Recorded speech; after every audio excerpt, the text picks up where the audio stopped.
Religion, education and political agendas, یعنی مذہب، تعلیم اور اس کے ساتھ سیاسی agendas. It is true that there is always diversity in the educational policies in terms of their objectives and recommendations. اب ہم اگر اپنے ارد گرد نگاہ دوڑائیں پاکستان اور دوسرے ممالک میں بھی، تو ہم یہ دیکھتے ہیں کہ ایجوکیشن پالیسیز میں ایک ڈائیورسٹی موجود ہے، ایک وسعت موجود ہے، ایک ڈفرینس موجود ہے. اور وہ کس پہ بیس کرتا ہے؟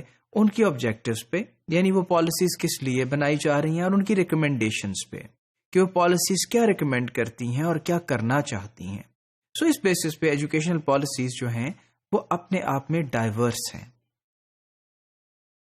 However, the urge for assimilating Islam and the ideology of Pakistan in the system of education has always been a common factor.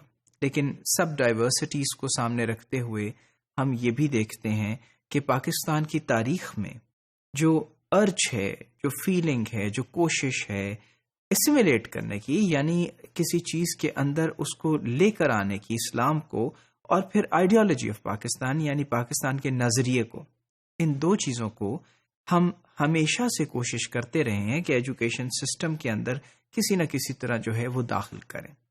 اور یہ ہمیشہ سے ایک کامن بات رہی ہے، ایجوکیشن کے لیے کامن فیکٹر رہا ہے کہ نظریہ پاکستان اور اسلام کو انکلکیٹ کرنے کی کوشش کی جاتی رہی ہے.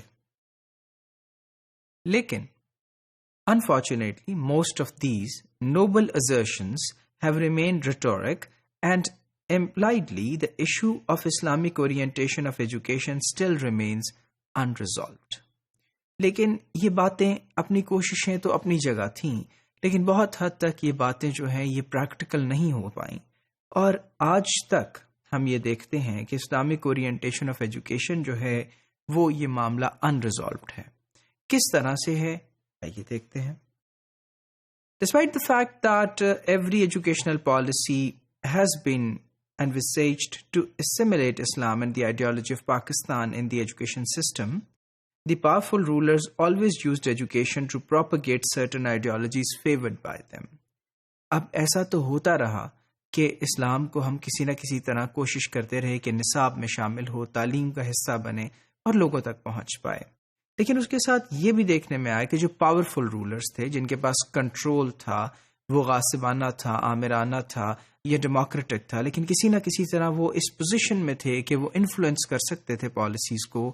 تو ہم یہ دیکھتے ہیں کہ ہمیشہ انہوں نے یہ کوشش کی کہ ایجوکیشن کی جو آئیڈیالوجیز، جو ریلیجس آئیڈیالوجیز اور ایجوکیشنل آئیڈیالوجیز ان کی اپنی ہیں، انہیں پروپیگیٹ کیا جائے تعلیم کے اندر. سو یہ بہت سبجیکٹو رہا، حکمرانوں کی چاہت سے ہوتا رہا. اس کی مثال کچھ یوں لی جا سکتی ہے کہ صدر ایوب کے زمانے میں the emphasis was only on the economic development.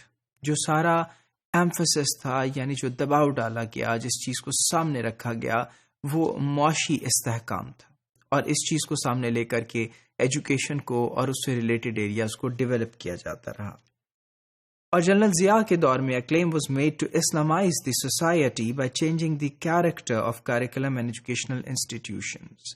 اور چونکہ وہ جنرل ضیاء اسلامائز کرنے میں انٹرسٹڈ تھے، تو پھر اس لیے کریکولم کو اور پھر ایجوکیشنل انسٹیٹیوشنز کو چینج کیا گیا اور ان کے اندر ان چیزوں کو انکلکیٹ کیا گیا.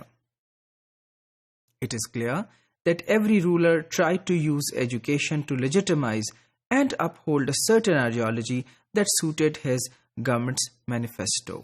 اور ان کی اپنی اپنی حکومتوں کا جو مینیفیسٹو تھا، اس کو جو چاہیے تھا، جو مقصود تھا، اسی طرح سے ایجوکیشنل پالیسی کو بھی انفلوئنس کیا جاتا رہا.